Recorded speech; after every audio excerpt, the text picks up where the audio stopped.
That is, you got a special treat.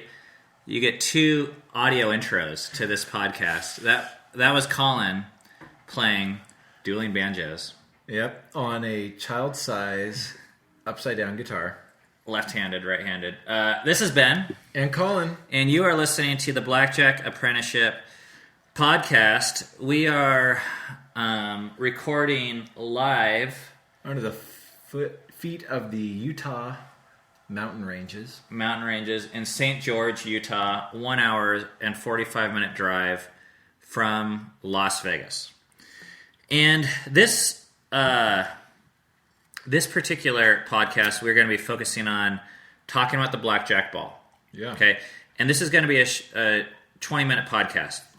I'm saying that to myself. This is going to be a 20-minute podcast. Yeah. I will not ramble. And the Blackjack Ball, just so you know, is the premier blackjack card counter event of the year. Yeah. And I also think that it is the blackjack event of the year. Like, the only event. There aren't a lot of them. How do we even get invited? Someone said that I sent some email to Max Rubin or some conversation or something. But we went for the first time 5 years ago or 4 years ago? 4 or 5 years ago. And this is only my second time going. And we just went, this was, last weekend? Yeah. We went right after Bootcamp. It's supposed to start at 5 p.m. We showed up around 6. And I remember the first time I got an invitation to the Blackjack Ball, I could not believe it. Because we had read about these things, especially in Arnold Snyder's Blackjack Forum magazine. I think that's where I'd heard about this. And it just seemed like this event of mythical proportions. Yeah. And here we are going to it. So the first time I went, I couldn't really enjoy it because I was so blown away by everything. But this last time, I found myself enjoying it.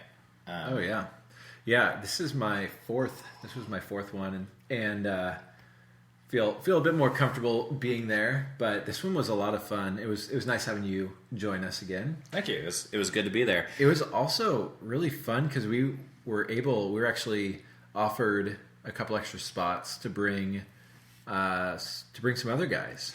Yeah, so Max did us a solid the day of. He tells us some people got sick or canceled, and he asked us if there's anyone else we want to bring.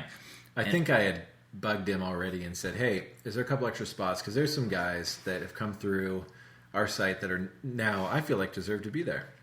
So we've taken guests in the past, and Loud and Often. Do we say his real name nowadays or not? I don't know. We won't know. He was Loudon. He's been almost every one too, right?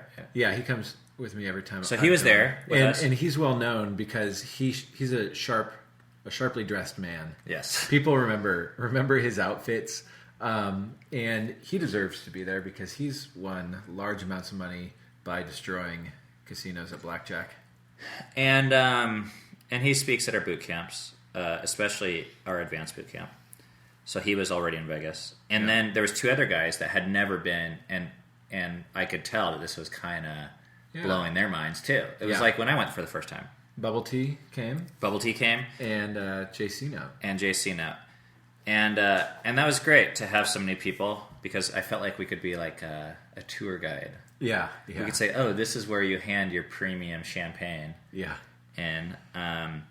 And by the way, the entrance to the Blackjack Ball, if you have not gone, is 1 bottle of premium champagne. Mm-hmm. And they never define premium. No. And for us card counters, you got to be careful because if we define premium... Well, because we don't even know champagne. Yeah, I don't know champagne. I did have a glass that night, though. And I actually think that the last time I drank champagne was probably at the Blackjack Ball 4 years before. Yeah. That was the last time. And so let's talk about a few things. One is there's these tables, and we counted about, it's tables of 8, I think, and there's probably about 12 of these. So there's about 100 people. It might be a little bit more, I think. And so at our table is me, Colin, Mr. Loud and Often, Bubble Tea, and JC Now. Bubble Tea is not his real name, by the way. And not only is it not his real name, it's not even his real blackjack name. We're just using it because we want to. Because he had Bubble Tea with us. And guess who else is at our table? Well, I don't. I'm speaking out to you, podcast world, because Colin knows. Can you guess? Freaking Ed Thorpe. Ed who? Sorry. Let me use his first name. Doctor. It's not freaking Ed Thorpe. Dr. Ed Thorpe. The guy who basically invented the game of blackjack. Oh, card counting. Blackjack. He invented the casino. He invented money as we know it. And capitalism. And capitalism. This is the guy that wrote the book. Beat the Dealer. I have a signed copy. I had him sign a copy of Beat the Dealer for me. So this is like old hat hanging out with Ed Thorpe. So for you. if you've ever heard of card counting, you out there listening, he invented it. He wrote a book in 1962 called Beat the Dealer, and it took the world by storm. This is actually true, that blackjack was not the most popular casino game. Craps was much more popular, especially among the men would throw dice, and some of the ladies would play this card game called blackjack. A softer, easier, gentler game. Yeah. Of blackjack. And probably the average player gave the casino a 3 or 4 or 5% edge because there wasn't even basic strategy. But some hotshots came up with basic strategy using these numerating devices called computers that could compute for them. And then they did these computers. They did computations. Yeah, and then this PhD from MIT named Ed Thorpe said, "Hey, I wonder what would happen if you removed a 2 from the deck." And so he used one of these computation devices and ran a whole bunch of simulations. And it made the casino edge even greater. No, I'm sorry, the other way. Took an ace out, made the casino's edge even greater. So he said, "Well, what's the opposite of an ace, which is an 11?" Is a 2. He took that out, and all of a sudden the player had the edge, so he refined his system. And you can find all this out on Wikipedia. Long story short, we got to sit with the legend. And we gave him a copy of Holy Rollers. Which he calls us. When the last 2 years I've gone, this year and then a couple of years ago, he said, "Hey, Holy Rollers." But now, we gave him his very own copy of Holy Rollers, the true story of card counting Christians, a documentary chronicling mostly chronicling the church team and starring Colin and I, and the cool thing about him is he could take the documentary home and autograph it himself, knowing that he invented card counting, and it would probably be worth something. Yeah. So we gave him a copy, and we got a picture of him with the copy, which was kind of fun. Yeah. And he told a great story, not to us, but there was another guy, Blair, and I don't know the conversation they're having, but I heard Dr. Ed Thorpe say, "Let me tell you a story," and my ears perked up, and it was a great story about contentment and about the pursuit of things beyond money. And he was talking about the new book that he's writing about it's basically a life memoir about beating the game of blackjack mathematically and also beating the stock market mathematically. And we said, "Hey, Ed, Dr. Ed, if we can help promote that or do an interview, we'd love to." And he got our card, so we'll keep you updated on that. Yeah, I asked if he would do an interview before, and he said no. Well, but we're making progress. A few other things, though, we want to talk about are, one, congratulations to Don Schlesinger, who was inducted into the Blackjack Hall of Fame. Yeah. As a result of the voting that took place by the advantage players at the Blackjack Ball. So how it works is everyone gets a ballot, you vote for 2 people, and this year's had an interesting list of names. I didn't recognize all the names. I did recognize Bill Benter, Don Johnson, Don Schlesinger. Ooh, that was 2. I hope Bill Benter Dons. makes it. When I first started voting, I voted for Ian Anderson every year until he made it, and now I believe Bill Benter deserves. Yeah, I agree. I voted for Bill. But so does Don Schlesinger. And we both read Don's books, Yeah. Specifically Blackjack Attack, and he's posted a lot on other sites. And really, as I was thinking about it, I was like, I think he really does deserve to win because he's really poured his heart out into training people. He trained us, in a way, through his books, which is something that's near and dear to Colin and I's heart. So congratulations to him. Absolutely. And the next thing that I want to share, this was just a fun story. everyone.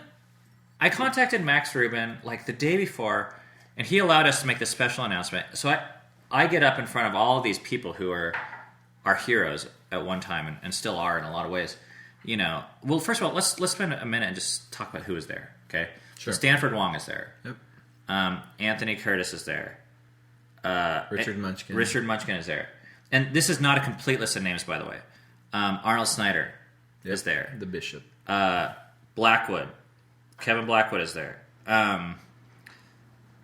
Rick, the Night Train Blaine, was there. He just was walking around with a name tag that said Rick. And then finally I realized, oh, you're Night Train. I used to read books from him like back in the day.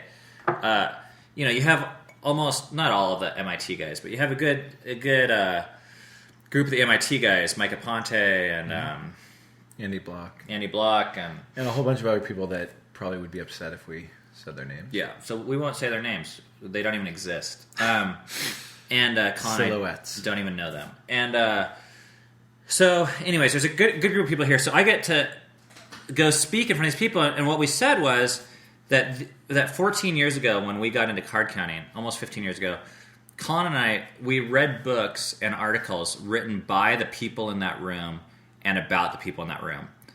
And these are guys that played with Ken Houston, the guys that... there's another guy, Al Francisco, that invented ace sequencing and just crazy stuff. And team play. And big player stuff.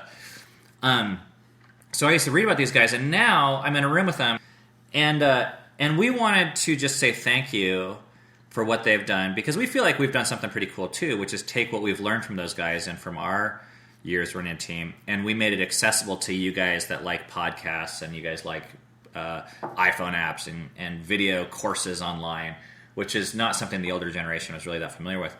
So Colin and I have an edge that way. And so we gave them all a free annual membership. That's right. To blackjackapprenticeship.com for a year. And so if you didn't get one of those cards and you were at the ball, you can contact Colin or I directly, and we'll get in touch with you. But we hope to do this as an ongoing thing, as a way just to say thank you and honor the people that have really influenced us and really made the site what it is. We wouldn't be here if it wasn't for them, and we feel like it's kind of the least we could do to give back. So we and it helped promote the site, because a lot of them don't know about it, and a lot of them do know about it. But so it was cool that way. It was like we were a sponsor almost. But we said thank you, and we brought a whole crap ton of Holy Rollers DVDs that we gave out for free. Just put them out, said take one.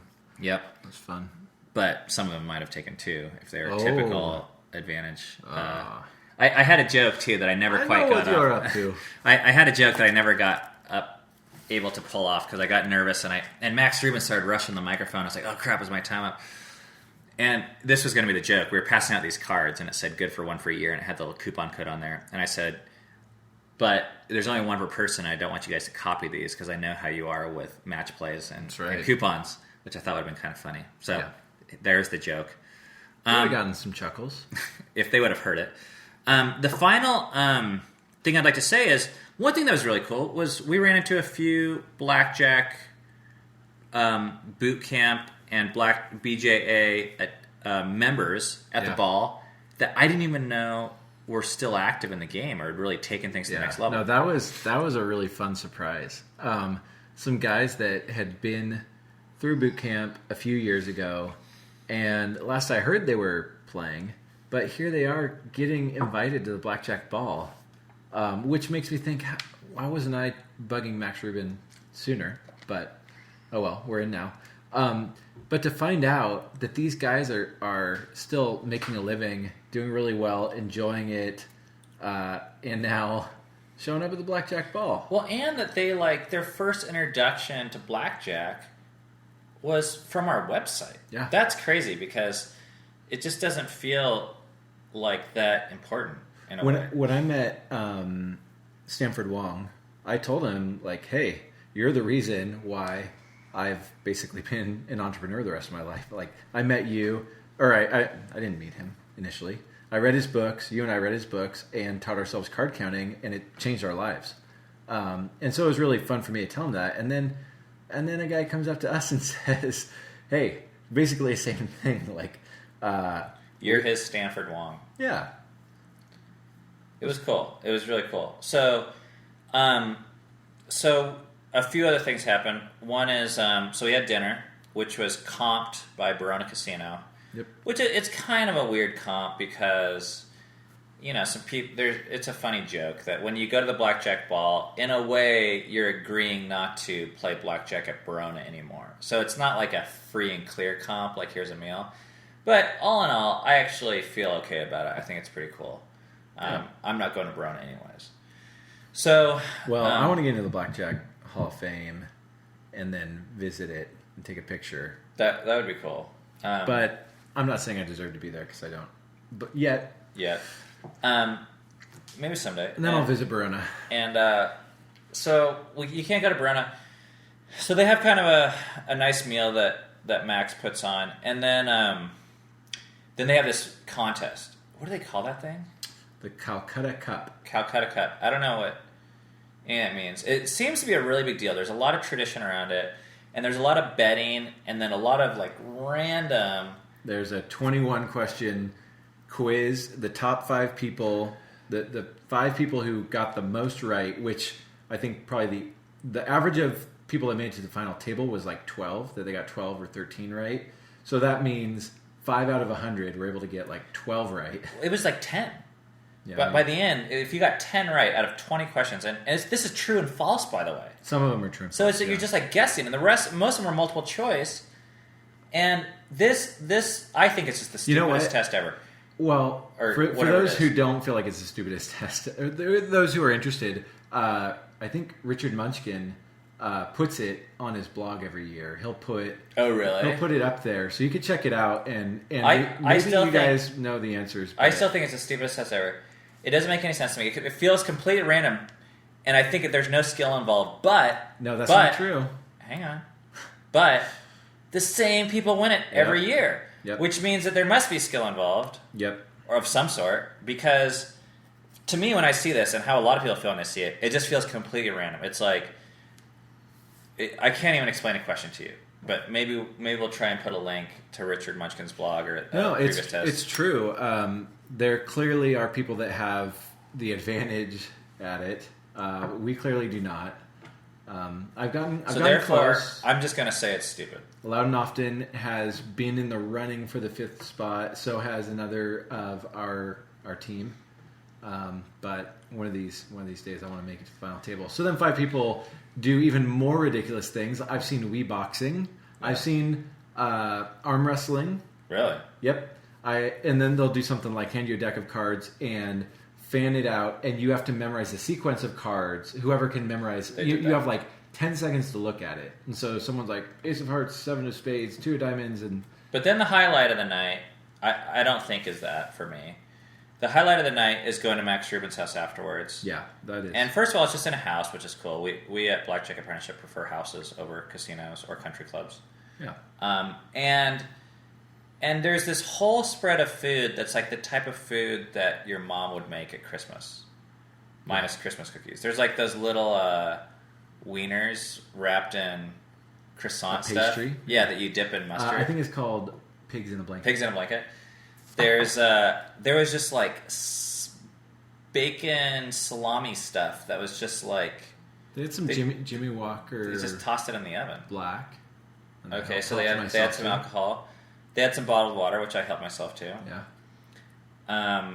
They had a crap ton of Barona chocolates all over the place that I helped myself to, and I brought to the next day Bootcamp. And they have about 50 people hanging out who have all made large amounts of money, and quite a few who are still making large amounts of money beating casinos. So it's fun to cool. Share some stories, to meet some people. And can I say this? My first year was kind of scary showing up, especially because the documentary had not come out. And we were actively running a team. Yeah. And they're asking, your team needs a name. We're like, no, we don't want our team to have a name. Well, and no one knew about our team. Well, a few people did, but not many people did. The Washington Count team. Well, and we didn't have the website either. Yeah, we did. Did we? The first year? We did. Well, it wasn't popular. No. People didn't know who we were. So we're just kind of like another fly on the wall. Yeah. But you gotta, this is my encouragement to you. If you ever go to a blackjack ball for the first time, you gotta just dive in there. You gotta go around, shake people's hands, say, this is what I do, this is what I'm interested in, and I am really excited about what you're doing. Just get in the conversations. It's worthwhile. You'll thank yourself later. By the time you come to the second, third, fourth year, it pays off. You know what? I would say it's kind of like when you're feeling heat at a casino that's out in the middle of nowhere that you never know you're going to come back to. You don't want to leave it regretting. No. So I would say to you, if you ever make it, don't leave regretting missing out on a conversation. Have that conversation.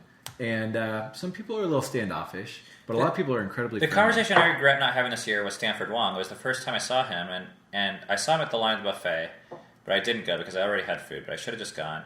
And then he left early, so I didn't get a chance to talk to him. So Stanford Wong, if you're out there, I regret not saying hi to you, and I will say hi to you next year, because it was the first time I've actually ever seen you in real life. What else is there to say? We're really thankful to Max for putting this on. I know we have a Max Rubin podcast, but I want to have another Max Rubin podcast where we talk just about the Blackjack Ball and why he did it. Because it's really interesting that he does this. And I actually don't know why he does it. I mean, I kind of know why he does it, but I don't really know why he does it. But it's really unique and it's really special. And I know it makes a lot of people's day/year. Yeah. So thank you, Max, for inviting us, allowing us to speak. Yeah. Inviting us into your home, introducing us to your wife. It really is an honor. It is cool. And we hope to come back next year. Absolutely. Maybe we'll have a boot camp the same weekend again, but that'll be a crazy weekend. So that's it. We're going to be writing up a full ball recap on our website, so you can check that out at blackjackapprenticeship.com. We'll put the link on our website below the podcast once we get that up, and maybe it'll even be up by the time this is recorded. But I think it is. Cool. Anything else you wanted to add? No, that's it. It was a lot of fun, and hopefully, we will get more opportunities to interview some of these people that we've been able to meet at the Blackjack Ball. That's always really cool. We've been able to interview Tommy Hyland, Richard Munchkin, Max Rubin, Kevin Blackwood.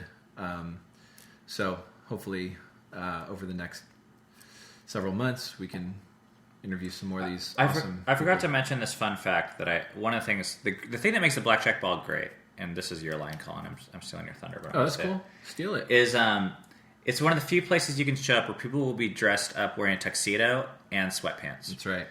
And it's not weird. That's what's weird. Any other place, you would see the dude in sweatpants, and everyone would be like, OMG, can you believe that guy had the audacity to show up in sweatpants? But in a way, if you show up in the Blackjack Ball wearing sweatpants, more power to you. You got respect, because there's just this idea that, you know what, no one's playing. I know we're not allowed to swear here, so I want to be careful. Or maybe we are, but yeah, I think it's explicit on iTunes. Okay, good.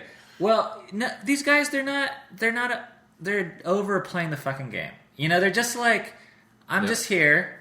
I money isn't a thing. Yep. Like, that's not how we keep score, and they can just live their life. And I was like, man, that's cool, because every other place, you show up and you're flashing your brand name, whatever, driving up in your brand name, whatever, and kind of pretending like you've played the game of life however way you've played it that's more successful than other people. And these guys, it's a different economy, and I like it. And it's as fun, the person that shows up in a tuxedo, because they're bringing totally. bringing the fanciness to the ball. Yeah, and they're like, screw you guys in your sweatpants.